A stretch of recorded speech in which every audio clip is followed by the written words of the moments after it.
Today I'm going to show you how I paint this little wren bird portrait on a 10 by 10 inch canvas panel in acrylics. I've already drawn out the bird onto the canvas and given it a coat of acrylic gel medium, and now adding a little bit of raw umber into that to create a coloured ground or a tinted ground to paint onto. Once that's dry, I can then start to put in all those little relevant details and the outlines, just so that I know where they are, because I've painted over them with that raw umber, but they're still just about visible, so I'm just making sure I know where they are so I can keep the proportions correct. Okay, so I'll do all this, and a lot of people ask me about the reference. Can I show the reference I paint from? Well, unfortunately I can't, because I go from many different subjects, and including a lot of imagination. So I'm making a lot of this up. I decide where I want the light to be, so I can start putting in the background here. I want it dark around the bird, perhaps a little bit of light towards the bottom, but mainly the light's going to be coming from the top, and it's going to be on a little branch or a big bough. It's on the ground. So I'm just going to put in a few of these little Payne's grey areas here, Payne's grey and white, just to give me a bluey grey colour around the bird. That bird's got to really stand out against that background. And I'll start to bring in a little bit of burnt sienna just to warm up that branch a little bit. Very loose, very quickly. Because this is an Impressionist style painting, but with a lot of abstract work in the background, and just a few tiny little details on the bird itself, mainly in the face. So once I've got that background sorted out, I'll then put a little bit of colour into the bird, just so I've got the basic colour there, like that. Then I can start to move that paint around, because it's still wet, with my silicon scraper tool. This is a Catalyst silicon flexible tool that I can mark into the canvas like that, mark into the paint, and create all sorts of wonderful little effects. And I can smooth it around and make it nice and messy, because you know I like to be very messy in my initial stages. So I've left links in the description below for all the tools, materials, equipment that I use, and if you do use those links, then you'll be helping to support me and my channel, and it helps me to keep bringing you these videos. The main thing about painting with acrylics is to paint quickly and boldly. If you want to blend, if they're drying too quickly for you, then you're not painting quickly enough. I know this is a speeded up time-lapse image, but it didn't take me long to paint this at all, and the paint is wet that I'm painting into now. So as you can see, I can still scrape and scratch my name into that wet paint in the bottom right hand corner. Okay, so it has dried now. I've left it a few minutes, it's dried, so I can then go over with the second layer. And this will go on a little bit smoother now, because I'm painting onto a previously painted dried layer, using similar colours, not exactly the same, so that it shows a variation, because I will move that paint around again once I've done that background. So add a little bit of raw umber into that, just to give a variety of tone. Like that. I'll just put some darks in where it's just lost a little bit, and also in the branch there. And I'll clean the brush and put some light colours in, some burnt siennas and white there, to create a little bit of an effect on that log. Little mist spray of water there, just to keep the paint wet or damp. It's a mist spray, it's not making the canvas wet, it's just making it damp. It's very fine mist spray. So the paint will stay wet for as long as I want it to, basically. Using this method, you don't have to use any special mediums. Just a little bit of water will do it. So I'm working into that branch again with that tool. This time It's a little bit more refined, and I can refine the background as well now by making it as smooth as I want or as abstract as I want, just with this tool. And I'll just keep going over this background until it's as I want it. Then I can go on to my brushwork, putting those lights back into the animal there, into the bird. And I can blend because I'm painting quickly. And I can use my finger to blend as well, like that. Just wet the end of your finger, just in your mouth, and then blend the paint. But you can see if I paint quickly, the paint is wet that it's going on to. So you can actually paint like oil paints. It's exactly the same if you paint quickly. And it has the same effect. It will give the same effect as oil paints. So I'll move that paint around again with that little tool there just to roughen it up and make it messy. Like that. Now I've gone on to the small fine brush because I can start to put in a little bit more accurately some of these little areas that I want the main focus to be on. So basically, the rest of the painting is going to be quite abstract and impressionistic, and the bird's face and head is going to be relatively detailed. Not photographically detailed, but impressionistically detailed. So I'll have details there, but it's not going to be photorealism. But just enough for the viewer's eye to go to that area. Because if everything else is soft around it and abstract, the eye naturally is directed towards that area where there's hard edges and detail. Okay, this is my little worn brush I like to use, a nylon brush that doesn't come to a point anymore, and I like to splay the bristles on this. You've seen me use it before in many paintings, and you can produce lots and lots of very fine lines in one go.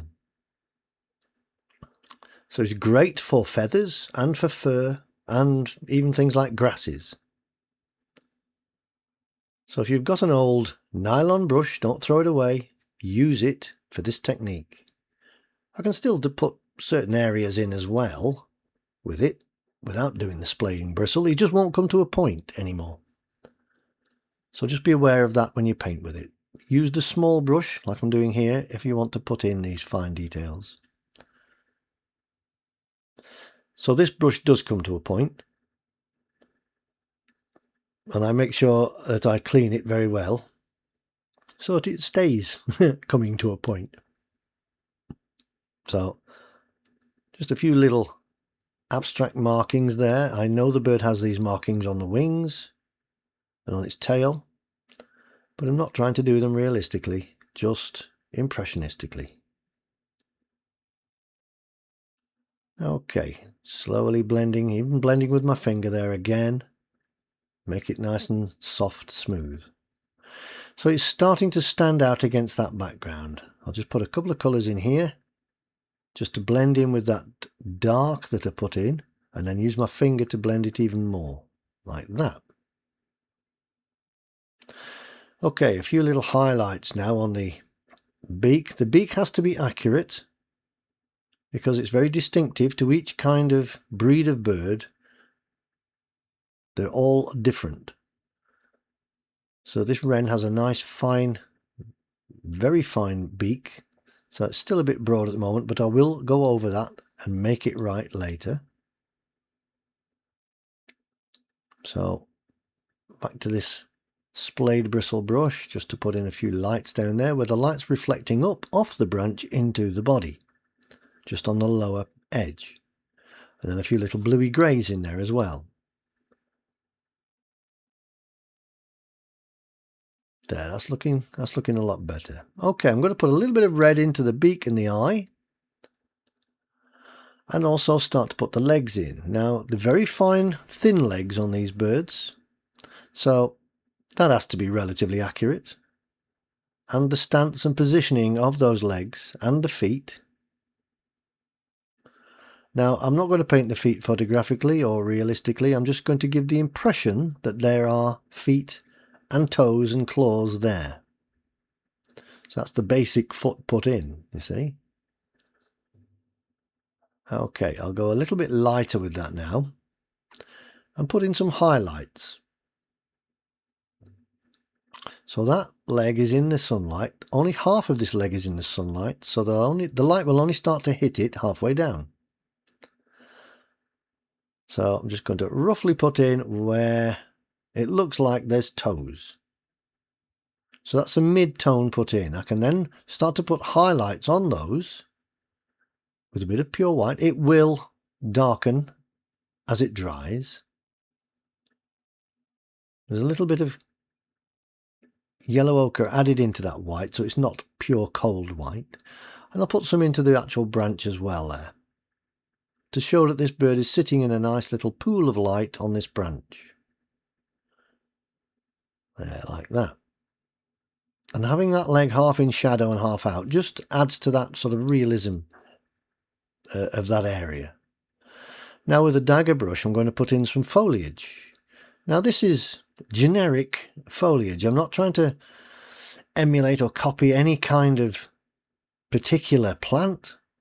It's just to show the effect that there is some kind of foliage there. And also just adjust this background here just so that that bird stands out a little bit better against that background there. Okay, I can get a lighter green now, a bit of yellow ochre and white, and start to put in some lighter areas of those leaves. Or foliage area, because I'm not going to actually paint leaves. A few little dots of light here and there where it's just catching parts of those leaves or that foliage, just here and there. And a few darker greens and even grey greens here, bluey grey even. And I can lighten that area up even more and blend it with my finger. Yes, I have gone over that leg again, but don't worry about it. You can always adjust it. A few little shadows under those toes there, very subtle, but not detailed. And do the highlights once again on those toes. A few little dots of light now on the beak.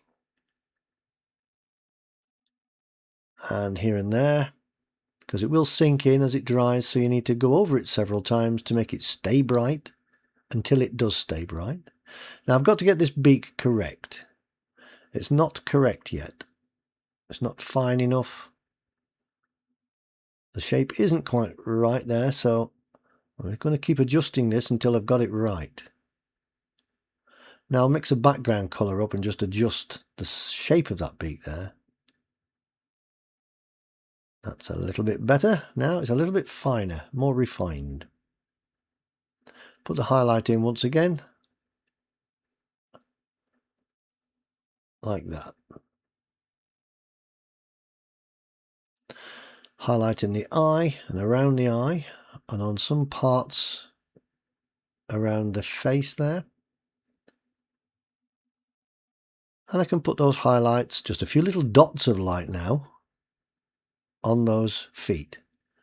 Just a couple of dots make all the difference. Now with the dagger brush, I'm just going to put in the lights on that branch once again and then warm some of that up in a moment, but I'll just put in some dots of light on the foliage while I've got that colour on the brush. Just here and there. Now I get a little bit more of that pinkish tone just to blend that out into the rest of the branch. Some thick paint now. Now I've got some white there. It actually came off on my finger, so this is how you correct a mistake. Just paint over it, let it dry, and paint over it, and do the same as you did before. So I'll just get some of that warm colour to put in those markings on the edge of the wing there, and in the tail. I'll put it elsewhere as well in the bird. And that's how you get rid of a mistake. Very easy with acrylics. Very quick. So A little bit of orange here and there. Very, very lightly done, very lightly put in. Now I'm going to use this brush to do a splattering technique, where using the colours I've already been using to splatter. And then when I'm happy with that, that's the painting finished. If you have enjoyed this video and hopefully found it interesting and entertaining, please don't forget to give it a thumbs up and subscribe to my channel. Be sure to click on the little bell icon if you wish to be notified of my latest videos. Hopefully I will see you on my next painting video, so until then, have a lovely day and happy painting!